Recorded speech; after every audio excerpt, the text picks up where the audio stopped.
Welcome to the MyK12Career Radio Podcast with career advice, uplifting stories, and life lessons from K-12 educators just like you. And now, your host, Mr. Joseph Williams III. What's up, K-12 Nation? This is Joseph, and welcome to the MyK12Career Radio Podcast, where I talk with amazing K-12 educators in the United States and the world every single week. Today we have on the show Ms. Rashenah Walker. Rashenah is originally from Augusta, Georgia. She received her bachelor's degree in political science from Georgia Southern University, her master's degree in education from American Intercontinental University, and she is currently completing her doctorate as a dual major in curriculum development and educational leadership at Nova Southeastern University. Rashenah began her career as a special education and advanced placement teacher in Atlanta, Georgia.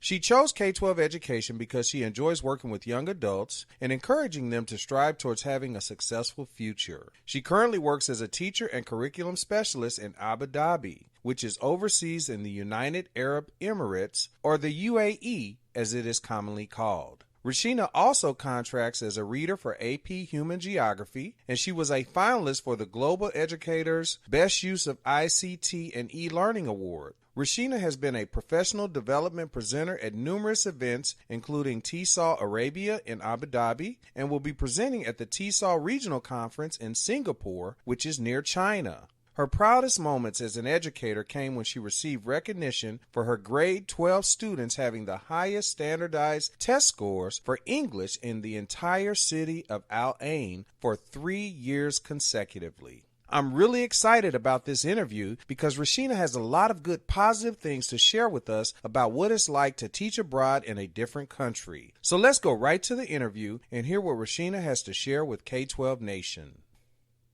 All right, Rashenah, we are so happy you came on the show to share with K-12 Nation. I've told K-12 Nation a little bit about you through your bio. Why don't you fill in the blanks and tell us what's going on in your life and in your career right now? Okay, I have a few things going on in my career right now. Currently, I'm working on completing a presentation I'll be doing in Singapore in December. And I'm also in the process of getting published, and I'll be completing my manuscript in January. So hopefully that'll be getting published, and you guys will be reading about me in a book pretty soon. Awesome. What's the name of the book? It's a book through TESOL, and the portion that I'm writing is a pedagogical reflection of the teaching that I've done with the critical needs class for a year. So I'm actually writing it with a student, and the student will be giving her perspective on how the instructional strategies I use either helped her or didn't help her in her process with learning English as an ESL student. Wow, that's good. I mean, I've actually never heard of a book being written from a teacher's perspective and a student's perspective. I think you have a really nice spin on things as it relates to, differentiating yourself from other books that are out there. So do you plan on making this into an audio book too? Definitely that could be an option there. I'm pretty sure there'll be a lot of people that want to actually listen and then even hear her voice and No talking doubt. about, how the class helped her and, even hear her English skills and how they've improved as she's speaking. So that could be an option. Wow. What's her first language? Her first language is Arabic. Arabic. Okay, Yeah. that's awesome. But this was her first year actually having a native English teacher. So most of her teachers have been Arabic teachers teaching her English, which is a little complicated because most of the time they're teaching them English through Arabic.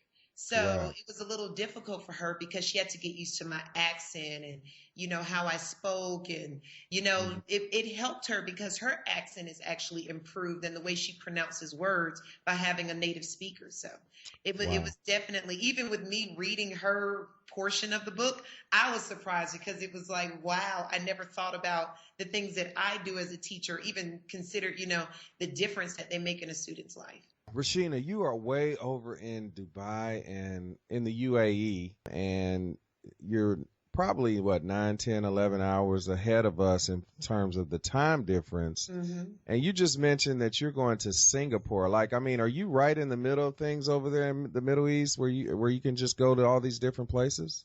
We are. Everything is really close. The good but unfortunate thing about living here is you can and you do travel so much because everything is really close. I have a friend, she just went to China. She's teaching there, and that's a 6-hour flight away. So we're actually Wow. planning on visiting her maybe during spring break or something like that. And Singapore is really close. It's maybe about 7-hour flight. You have Okay. Paris, which is 6 hours away. Thailand, which is another 6, 7 hours away. Everything is really close. Africa, you can get to Egypt in 2 hours for like $500. So Wow. you definitely travel. It's a great way to experience, the eastern portion of the world, but you can end up getting addicted and you don't realize how much money and traveling you spent over a couple of years. I can imagine. I can imagine. So let's talk a little bit about your career. So you started out as a teacher and an educator in the States, right? I did, yes. Okay. Well, how many years have you been a K-12 educator, and did you always want to work in this field? I've been teaching before when I was in the States, I taught for about 7 years before I transitioned over to the Middle East. So altogether, it's been about 10, 11 years I've been in education. Originally, this was not the plan. I'm probably on plan X out of the alphabet. My original plan was to go into law, my bachelor's. I majored in political science pre-law, and I actually, got accepted into law school and everything. But, life happens, and sometimes you have to be able to make quick transitions and change. So I found myself in a position where I wasn't able to go to law school at the time, and I had to figure out what I was going to do. So I decided, okay, continue on with school. There's no point in wasting time and not having anything to do. So I decided to get my master's, which I did in education. My Okay. dad is a teacher. And Okay. of course, my mom just kind of kept pressing, your dad's been successful in education. It's a great career. You get the summers off. You get the summers off. You get the summers off. That's a good selling point. Yeah, exactly. So I just decided, why not? So I did my master's in education and instructional technology and got a job. And amazingly, I've actually been really good at teaching in my profession. So I feel like, sometimes you have changed your plans. It's not the direction that you wanted to go, but our plans are not always God's plans. So you just That's have to true. be quick on your feet, willing to change and adapt, and take the skills that you do have and learn how to use them in a different area. So for me, I've always been creative. I've always been kind of animated and just different. And that's actually one of the things that make me successful in teaching. I'm able to grasp my students' attention. I'm able to keep them interested in class and teach them curriculum and whatever the case is in a way that's effective and that they understand. Awesome. So what do you love most and what do you like the least about being over in over in the UAE as a teacher? The best thing is you get really spoiled. You don't have to pump gas. You can go to the McDonald's or the Burger King and honk your horn and they come outside and bring you your food. Oh, It wow. is just, it's really such an easy life. The beach is right there. You have access to so many different things. It's so easy to travel and it's extremely cheap. And because you're on this side of the world, you have access to so many different places that are a little more expensive or more difficult to get to from the States. So Okay. those are definitely some of the plus. As far as my school, I love my school. My principal, my coworkers, they're very supportive. We really have a family environment, which is one of the Okay. things I appreciate. My principal understands me. She allows me the freedom to develop myself professionally. So Okay. she lets me do research. She lets me, go out and do different professional developments and travel to different places. And she doesn't do anything but support me when it comes to things like that. I would definitely say some of the challenges are that as far as the organization I'm with, they don't necessarily provide professional development for more veteran teachers. So you Okay. do kind of have to take it upon yourself to figure out what skills you need or what you need to kind of advance yourself in your career or even just stay abreast of different, educational changes that are going on. And I guess another thing is probably living overseas is Yeah. difficult to keep up with what's going on in the States. So within the last few years I've been gone, definitely they have Common Core. A lot of things have changed in Georgia as far as like graduation tests and different things that they're looking for. Even some of the teacher certification things have changed. So you do kind of have to play the fence on both sides of the world. So I can keep my certification in the States, but still stay abreast of what's going on over here and be relevant on both sides. So That makes you sense. do have to, maintain yourself professionally. So what year did you go over there? I came over here in 2011. 2000. Wow. So you've been there 4 years. Yeah, this is going into my fifth year. Wow. So I'm sure there's people that are listening to you right now. What would be something that you would tell someone that might be interested in coming over into the UAE and the Middle East? Because I'm sure that, with the way that media works over here in the United States, there might be some people that are leery about going over there. I would say this is a wonderful place to live in. They are very accepting of different cultures. I know a lot of people feel like, oh, well, it's an Islamic state. How do you feel? Do they make you cover? Do you have to wear the things that they have to wear? Are you free to practice your religion? And especially in the UAE, it's 90% expat. There are only 10% locals. And even within that expat community, the majority are Islamic, but they're very accepting of other religions, other cultures, other races. So I say it's an amazing place to just get to know new people, experience new things, open your eyes, and they feel the same way about us. They're only interested in our lives and Wow. how we live. And it's funny because you don't ever think of yourself as anything special or anything wow, but you come here and they really just embrace everything about you, and America, despite of how we feel about them, it's glamorized to them. They look at our movies, they look at everything we do, and it seems like it's just the ideal place, like utopia for them.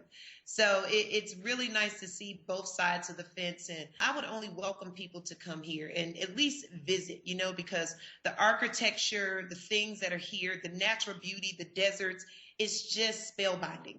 So you would only come and definitely fall in love with not only the land, but the people, the culture, everything. Awesome. Well, I could talk to you all day about everything that's going on over there. So we might just veer off a little bit from what I normally ask, because I think you have a phenomenal story and I'm very interested in what you have going on over there. So why don't you share with our listeners the fact that, you deal with students that are from a different country. How many students are in your school? In my school, it's a K through 12, and because it's in a remote area, so it literally is in the middle of the desert, our population is a lot smaller than some of the schools that are in the city. But for our school, we have about maybe 300 students K through 12. Okay.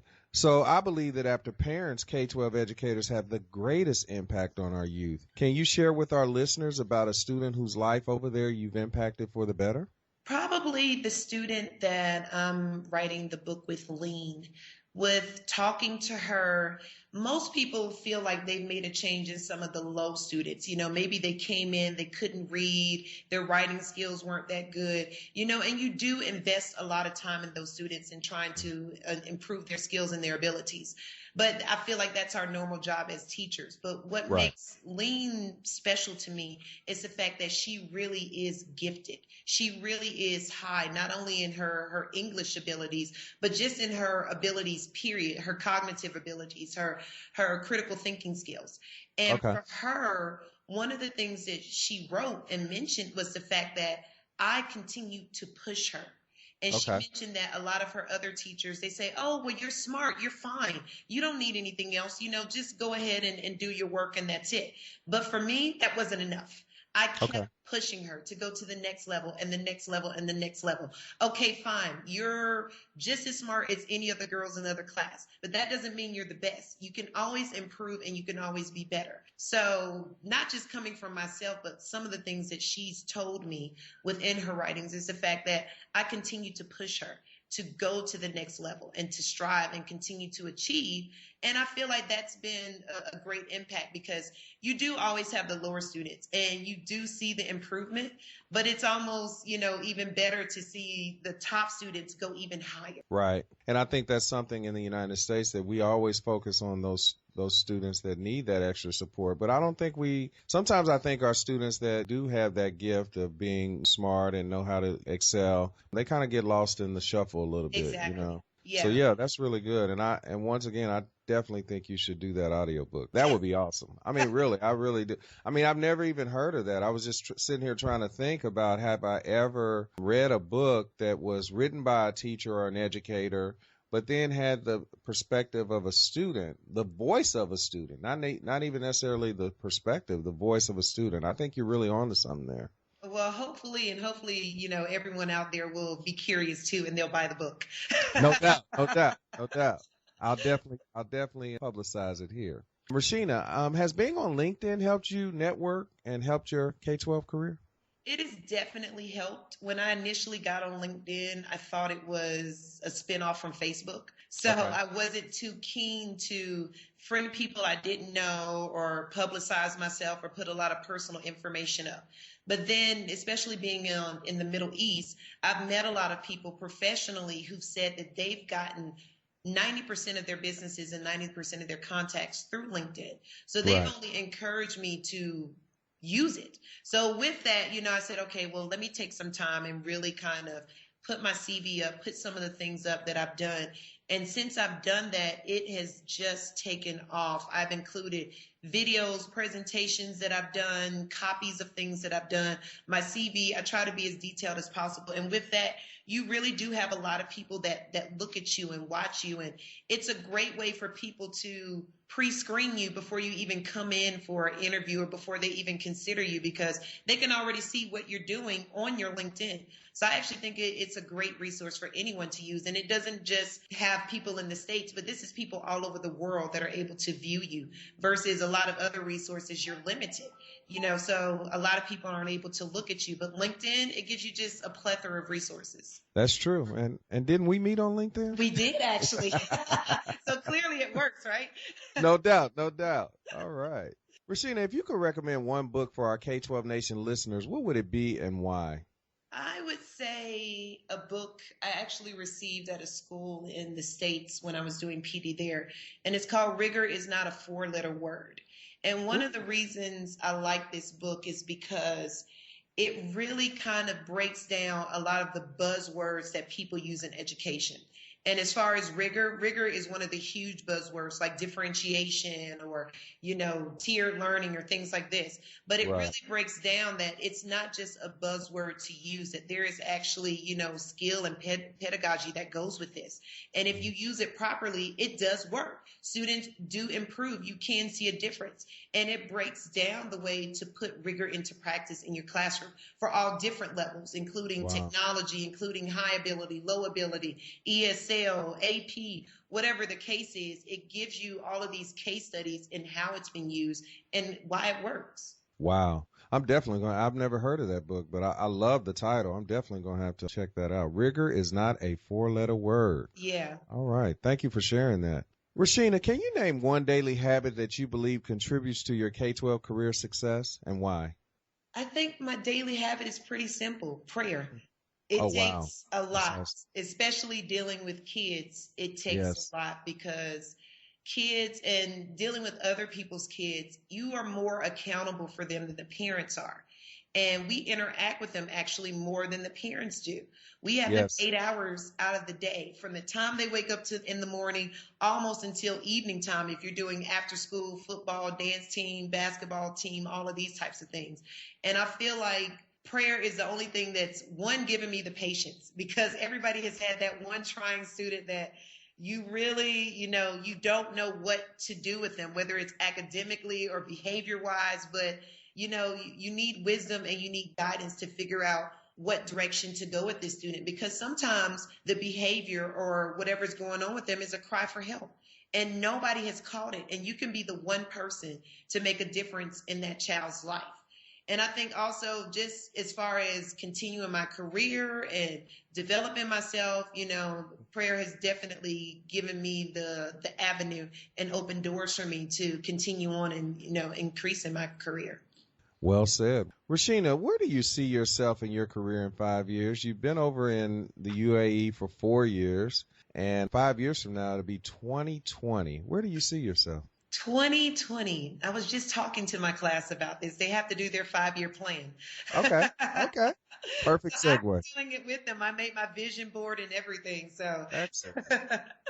in 5 years, definitely, I'm not sure if I would be on this side or if I would have transitioned back to the States, but I know I definitely want to be contracting, and I really want to work with teachers on teaching strategies, practicing new instructional strategies, working with pedagogy. A lot of the times you have teachers that have been working in the field of education for like 20 or 30 years, and they're really stuck in an old school style of teaching. And what's happening now is that students are so technologically inclined, and you've got to find new ways to reach them. And the same ways you taught me or your teacher taught you, they don't work. Some still do, but most of them don't. And you've got to find a way to really grasp your audience and be able to prepare them. And then especially when you're looking at curriculum, standardized tests, things that are going to get kids into college and be prepared for the real world, it takes a creative mind. And some people just don't have it. It's one of those things where people say, is a leader made or are they born? And it's the same thing with teachers. Are teachers made or are they born?